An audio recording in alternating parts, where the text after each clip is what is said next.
Oh, we know how you like it. Raw and uncut with DJ Baker. Go out there, man. Do your thing. All right, go get it. Jesus Christ. Oh, man. All right, let's move on. So Lizzo, who can be right and never right at the same time, you know what I'm saying? She's just never right. She's never right to the people. They love to drag the mess out of Lizzo for her opinion. It's her opinion. And everyone has a different perspective on. This is the problem with having this conversation about the queen and the king and all of this stuff. Even with Michael.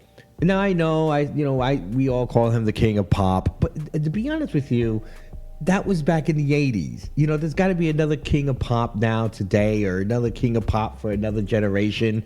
I get it. I'm not so tied to the king of pop with Michael as much as I am into his music, you know, and listening to Thriller every once in a blue moon, you know, when the mister puts it on the radio. You know what I'm saying? Like that just nostalgia of hearing the music. You enjoy it. You're like, yeah, remember that? Yeah, you know? And then you keep it moving, you know what I mean?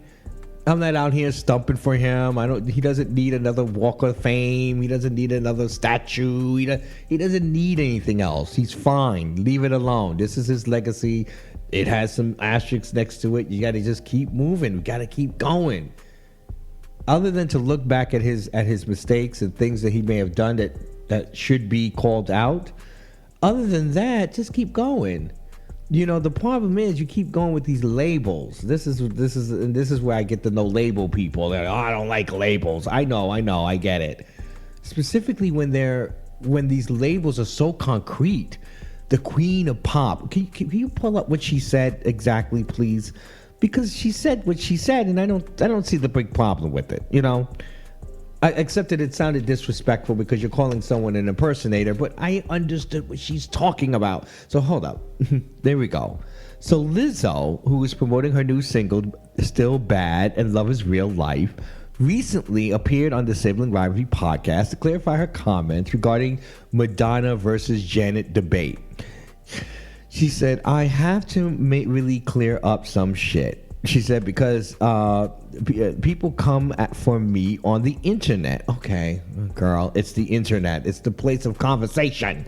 You know what I mean? You're not going to come for me. There's many people that's coming for you. There's other people who are actually supporting you. But you don't see the people supporting you. All you see is the people that are attacking you. Whatever.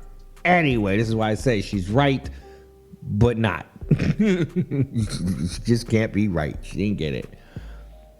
She goes on to say, I said Janet Jackson was the queen of pop. Okay, what's wrong with that? I said Janet is the queen of pop, and here is why. So this is her reasons why. Britney Spears was just doing a Janet impression. I disagree with a Janet impression. An impression means there's no originality with that situation. While I will say that some of them are the same, I don't think all of her choreography is the same. And what you guys are talking about is not the artist. What you're talking about is the choreographer.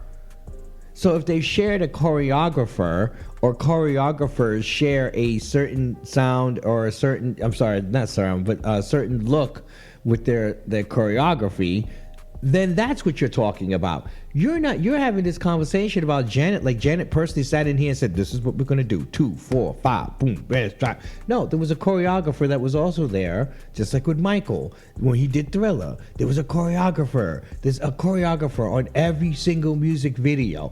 While they may bring their own talent, that's what makes them amazing pop stars. This is why they get the adulation, because they have to, deliver the moves that have been given to them by the choreographer, and also incorporate the things the signatures that make them who they are to the general public. Now you're getting all into the weeds of things, and these are just the musical nerds having their thing, right? Right. But to call Britney a Janet impersonator is disrespectful. I think this is why I said where she might be right, but she doesn't get it. She's wrong. I don't think what you're doing is you're minimizing Britney's position in the story of music and pop stardom, and I think that's wrong and disrespectful. Okay, if she has a choreographer that's similar, or the choreographer then you can say the choreography or the choreographer is, maybe she uses the same choreographer. But to say she's an impersonator is a little much. Have you seen an impersonator before? Okay, you've seen an impersonator before. I mean, you can call that a drag queen. She might as well call her a drag queen. That's impersonation. You know what I mean? Come on now. And so that's disrespectful.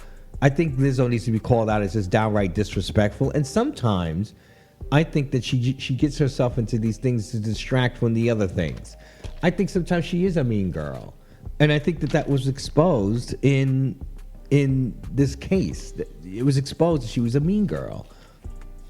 Okay, great. Lizzo's a mean girl. Are we over this already? Can we move on? Okay, thank you, because it's not that serious, okay? She's going to have her opinion. She just didn't have to call the girl impersonating. I think that was disrespectful. That's simple, okay? Oh, we know how you like it. Raw and uncut with DJ Baker. Go out there, man. Do your thing. All right, go get it.